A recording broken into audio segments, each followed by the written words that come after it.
उपलक्ष्य आम आम ग्राम चारिआडे आगामी दिन में क्रसर को बंद रखापी गाँ तरफ निष्पत्ति सहित शह शह एकर चाष दुईटी तीन पंचायतर सेपटे छात्र छात्री प्लस कार देह खराब है आंबुलांस मु बुधिया रेड्डी राहुल सभापति अच्छे कौन कहे आज आप ग्रामर शह शह लोक आमर अभियोग होची आम गाँव टू किलोमीटर दूर गोटे पथर कुआरी अच्छी से कुआरे बिना अनुमति रे 10 वर्ष है बंद थिला से कुआरी वर्तमान को 2 लोकंकर 2 वर्ष तले 2 लोकंकर मृत्युवरण होता पथर कुआटार आबे वर्तमान मन इच्छा गोटे कंपानी आसिक मन इच्छा कुआटा को आरंभ कर पथर खोलाखोली कर ब्लास्ट करद्वारा कि आम से जिनस को बंद करने उपलक्ष्य आम आम ग्राम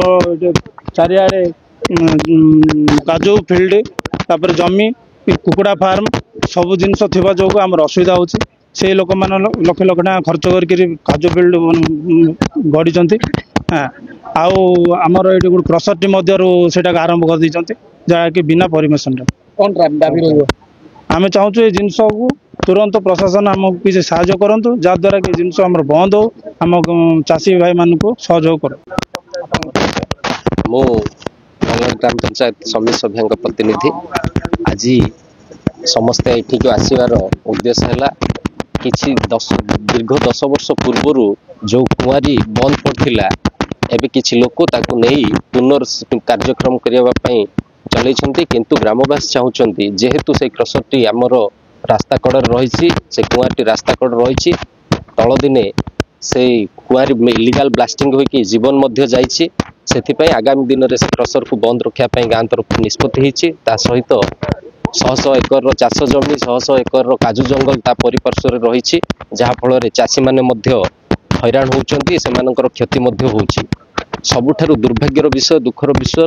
डीडी बिल्डर्स जो कंपनी आछि हमर ब्रिज एंड बैरेज करने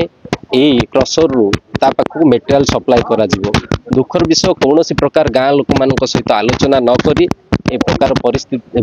पदक्षेप नहीं आज ये अप्रीतिकर परिस्थिति सृष्टि होती जदि आगामी दिन में आर एक स्थायी समाधान न करा जाए ग्रामवासी प्रशासन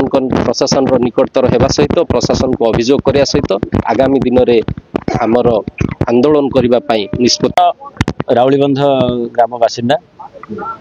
आमर अभियोग होची एठारे जो कंपनी आरंभ कर कसर प्लस कुआरी दीर्घ 10 वर्ष है निजे सब कलेक्टर आसिक विजिट करी तहसीलदार को से फोन करते यहाँ बंद करा जाऊ जेहेतु गोटे रास्ता कड़ा हो दुईटी तीन पंचायतर सेपटे छात्र छात्री प्लस कार देह खराब है आंबुलांस सब जाऊँगी तेणु ये रोड रास्ता बहुत खराब हो